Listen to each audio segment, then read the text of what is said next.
நாகப்பட்டினம் மாவட்டத்தில் நடைபெற்ற சட்டமன்ற தேர்தலுக்கு பின் வாக்குப்பதிவு இயந்திரங்கள் நாகை அரசு கலை மற்றும் அறிவியல் கல்லூரியில் உள்ள பாதுகாப்பறையில் பலத்த பாதுகாப்புடன் வைக்கப்பட்டு உள்ளன.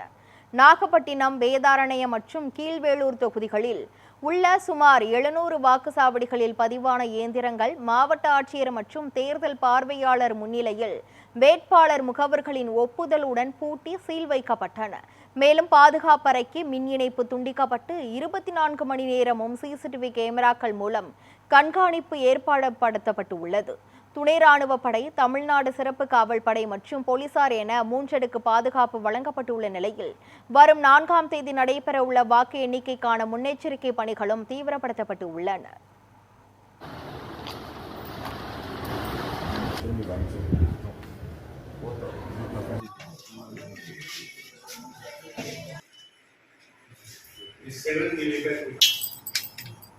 உண்மையெல்லாம் இருக்கு.